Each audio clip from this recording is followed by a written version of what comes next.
my warrior. They are a day, my warrior, and a dying. Give my warrior. Can I follow him? My child, when I put below volume.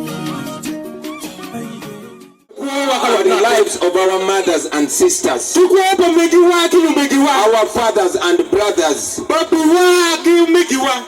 our people have suffered. When you look at our people, it tells the history of where we are coming from. But I want to tell you that there's one man that is responsible for all our suffering. There's one person that is responsible for all our suffering. That person took over our country 40 years ago. He was not elected into power. He took power violently in 1986. And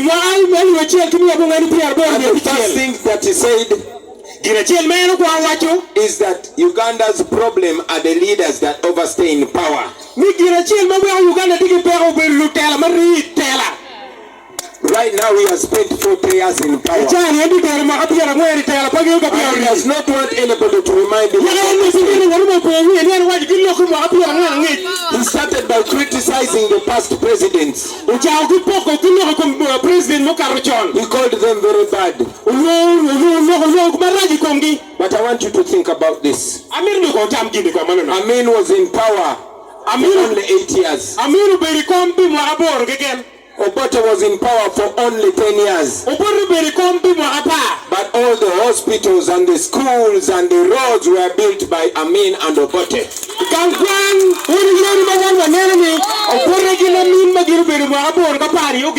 Museveni has been in power for 40 years. But even the road that comes to this place is still not Termack. He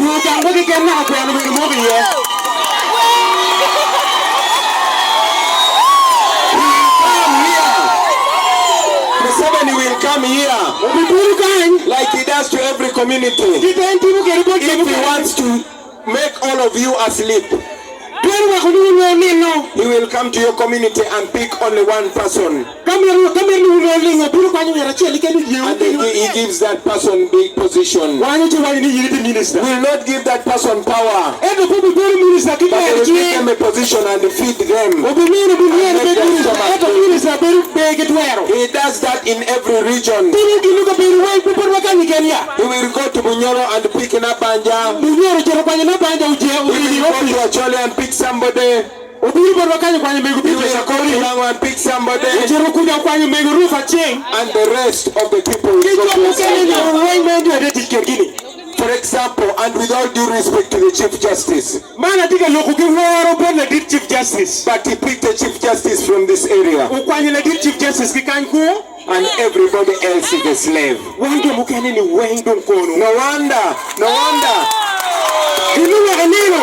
The Chief Justice does not even have power to do the right thing.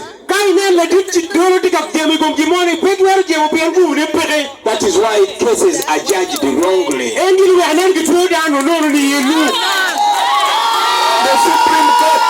The Supreme Court of Uganda ordered that civilians are not supposed to be tried in a military court. This was a judgment passed at the top, the topmost court in the land. But to disrespect the courts and the Chief Justice and to show them that they are powerless, Museveni made sure that the civilians are taken back to the military court. This goes everywhere. Right now as we speak, my brothers and sisters, for 40 years, a whole generation has been swept away. From the generation of our grandfathers and grandmothers to our mothers and fathers and now to us. 40 years, none of you, 90% of the people here have never seen another president in their lifetime. Have you thought about that? I want you to think about the young people of Kenya. And look at the change and the experience and the opportunities that have been denied to you by this regime.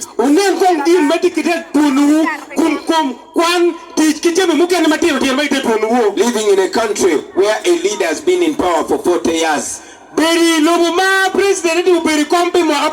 Other countries are laughing at us. And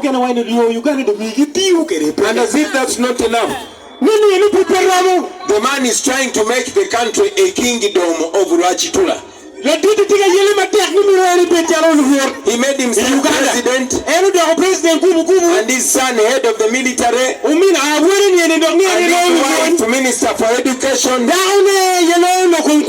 even if she's not educated, and other positions are covered by the family.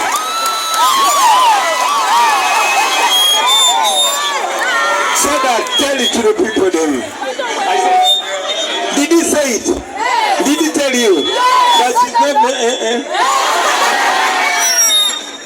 But on a serious note, my brothers and sisters, we have an opportunity. Look at all of us here. Very young people, full of potential, full of hope.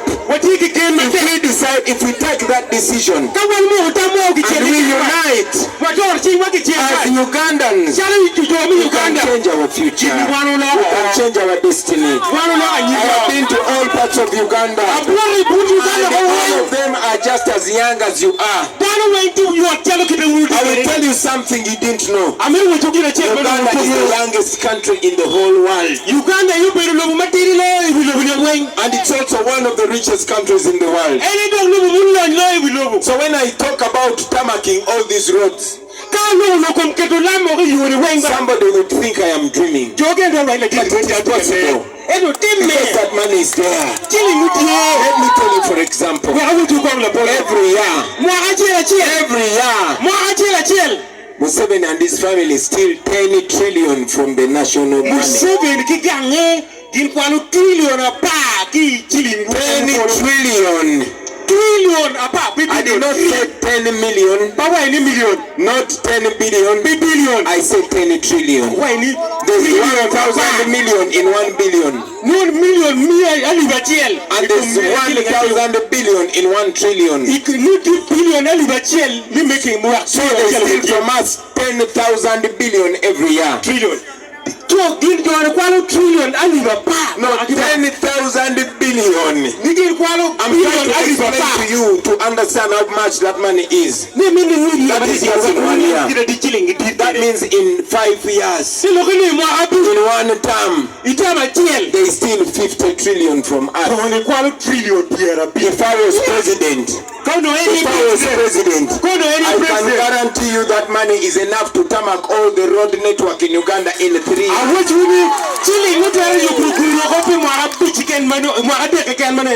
So to see that they have good roads in Kenya, to see that they have good roads in Rwanda, or in Tanzania, it is not a miracle. It is a decision of the leaders. A leader can decide whether to build the roads or to steal the money and buy a whole street in Sweden. Museveni and his people choose to steal the money and buy property abroad. I am telling you, if we change this country, that in a term, 1 We are going to fix that in a term, in one term. Because we are going to eliminate that wasteful spending. We have enough money to put medicine in the hospitals. We have enough money to pay the teachers. But instead of paying the teachers, they pay musicians to sing to Bonga Nawe. Instead of paying the doctors and the nurses, they are paying security operatives to chase BOBI WINE.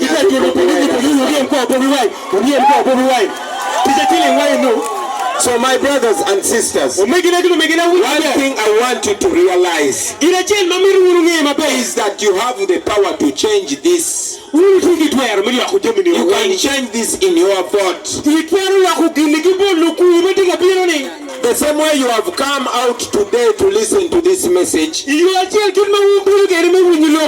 same way you can turn out to vote even more numbers than here. And this is how it's going to happen. You are going to send this message with you. You are going to take this message with you and change it in your language and give this message to your father and your mother, to your friend, your brother, your sister. Share this message on the border stage, in the garden, in the salon, everywhere. Let this be the new conversation. Because if we do this in Acholi, in Lango, in